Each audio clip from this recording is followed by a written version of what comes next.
The voting population of Himachal Pradesh was added to the voting roll of Maharashtra. Meaning the entire population of Himachal Pradesh was added to the voter rolls of Maharashtra.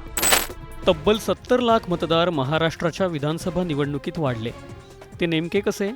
याचं शिर्डीतलं एक प्रातिनिधिक उदाहरण देत राहुल गांधींनी खळबळ उडवून दिली आहे. लोकसभेत राहुल गांधींनी महाराष्ट्रात अचानक वाढलेल्या मतदारांचा मुद्दा छेडला आणि मोदींवरही हल्लाबोल केला. महाराष्ट्र में more voters were added in 5 months. जितने 5 साल में ऐड हुए उससे ज्यादा 5 महीने में ऐड हुए. लोकसभा चुनाव के बाद एक बिल्डिंग है सर शिरडी में, एक बिल्डिंग में 7,000 नए वोटर एक बिल्डिंग में ऐड हुए सर. एक बिल्डिंग में 7,000 नए वोटर ऐड हुए सर. राहुल गांधी जेव्हा महाराष्ट्राच्या विधानसभा निवडणुकीतील अचानक वाढलेल्या मतदारांवर बोलत होते तेव्हा मोदींनी राहुल गांधींच्या नजरेला नजर देणंही टाळलं की काय, यावरूनही चर्चांना उधाण आलंय.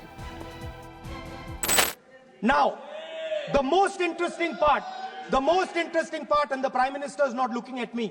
The most interesting part. सुन रहे हैं, मजबूरी है. आप The तर्क most पे बात कर रहे हैं, interesting part. तर्क पे सब सुनेंगे. देख नहीं रहे मुझे. तर्क पे बात करो. मुंह नीचे कर लिया सडनली. महाराष्ट्राच्या निवडणुकीत ईव्हीएम सोबत वाढलेल्या मतदारांचा मुद्दा चर्चेत होता. अशातच राहुल गांधींनी लोकसभेत बोलताना थेट याच मुद्द्यावरून मोदींवर निशाणा साधला. या सगळ्याबाबत निवडणूक आयोगाकडे दाद मागितली, पण त्यातूनही आता काही ठोस हाती लागेल असं वाटत नसल्याचं राहुल गांधींनी म्हटलंय. कारण सरन्यायाधीशांना कमिटीतून काढून टाकल्यामुळे आता हा सगळा प्रकार संशयास्पद वाटत असल्याचं राहुल गांधींनी म्हटलंय. इतकंच काय तर जेवढे मतदार 5 वर्षात कधी वाढले नाहीत तेवढे 5 महिन्यात कसे वाढले यावरही त्यांनी सगळ्यांचं लक्ष वेधलंय. Some data, some information about the Maharashtra election. Very simple stuff. Speaker sir, between the Lok Sabha election,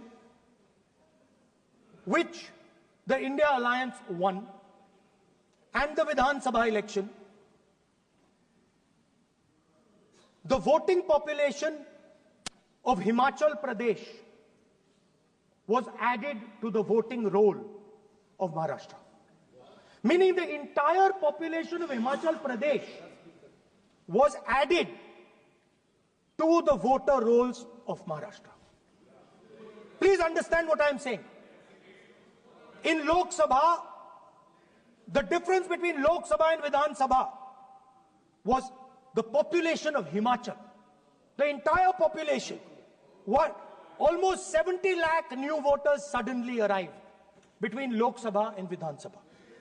Now, the most interesting part, and the Prime Minister is not looking at me.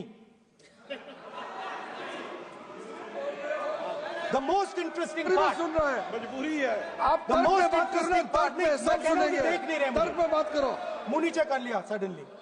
The most interesting part is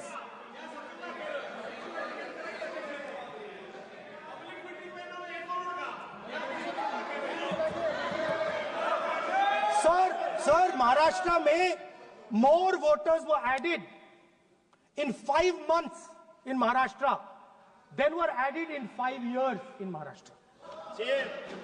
जितने 5 साल में add हुए उससे ज्यादा 5 महीने में add हुए. आखिरी 5 महीने में लोकसभा चुनाव के बाद. सर, एक बिल्डिंग है सर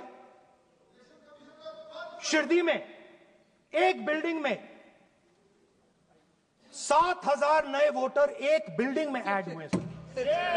एक बिल्डिंग में 7,000 नए वोटर ऐड हुए सर. सर, मैं कोई आरोप नहीं लगा रहा हूं. मैं सिर्फ ये कह रहा हूं सर कि ये इसमें कुछ ना कुछ प्रॉब्लमैटिक है कि हिमाचल प्रदेश जितने बड़े वोटर्स लोकसभा के बाद जादू से आ जाते हैं. अब हम क्या कह रहे हैं? हमने इलेक्शन कमीशन से रिपीटेडली कहा है कि हम आरोप नहीं लगा रहे हैं. आप एक काम कीजिए, हमें लोकसभा की वोटर लिस्ट दे दीजिए, नेम, एड्रेस और इलेक्ट्रॉनिकली दीजिए, और विधानसभा नहीं है. नहीं सर, नहीं. स्पीकर सर, Speaker sir, वो सब let me वेबसाइट speak. पे रहती है, सब जानते हैं, कभी भी कोई निकाल सकता है। स्पीकर सर, मैं समझा देता हूं सर। स्पीकर सर, वो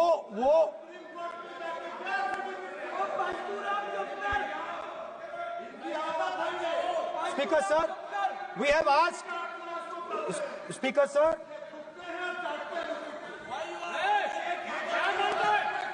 Speaker sir, we are asking this question. We are asking this. Speaker sir, population of Himachal Pradesh. Please. Population of Himachal Pradesh has voted. Extra has voted in Maharashtra. We are saying to the Election Commission, please give us the names and addresses and polling booths of all the workers in the Lok Sabha and all the workers in the Vidhan Sabha, so we can calculate who these new workers are, who these new voters are. Interestingly, the new voters are mostly in the constituencies that the BJP has swept. Please understand, the new voters have been added mostly in the constituencies where BJP has swept. I am still not making an allegation. I am saying on the floor of the House that the Election Commission has to give the data of the Maharashtra elections to the Congress Party, to the Shiv Sena and to the NCP, so that we can see exactly where these voters have been added, who has been subtracted, who has been added, where they have been added. This is not an irresponsible request. This is a very simple request for them to fulfill. The reason I am saying this, sir, is because the rules have been changed. This is not just said in isolation. Speaker, sir, the election commissioner used to be chosen by the Prime Minister, Leader of Opposition, and the Chief Justice. Sir, the Chief Justice was removed from that committee. Why? Why? This is the question, sir. This is the question to the Prime Minister. Why was the Chief Justice removed from the committee? Now, in a few days, I am going to go to the meeting. I am going to go to the meeting. There's going to be Mr. Amit Shah and Mr. Modi ji. And there's going to be me. 2 to 1. Why am I even going to the meeting? What is the purpose of me going to the meeting? I'm only going to the meeting to certify what Modi ji and Amit Shah ji are going to say. Right? Whereas if the Chief Justice was there could be a discussion. Chief Justice and Leader of Opposition could say, no, we don't agree. So, that seems to be a calculated strategy. Now, just prior to the Lok Sabha, the election commissioner was changed and 2 new election commissioners were placed. Yes. We know that the election dates were changed. Yes. We know that the elections were postponed. These are facts. These are not things I am inventing. So, in order to safeguard this constitution, the entire opposition requests the data for the Maharashtra election.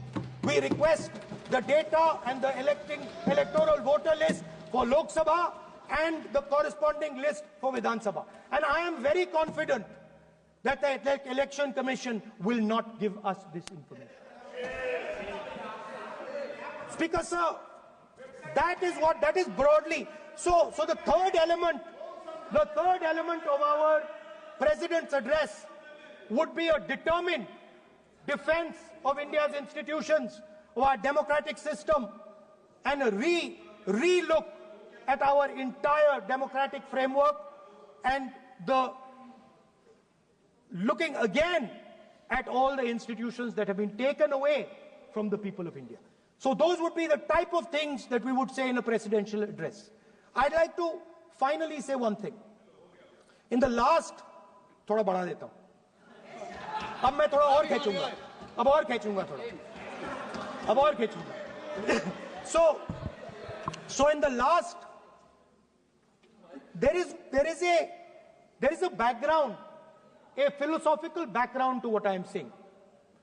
Essentially, what I am saying to the youngsters of India and to this House is that instead of focusing on multiple things, instead of telling us a laundry list, give us a strategy, give us a vision, make it clear, right?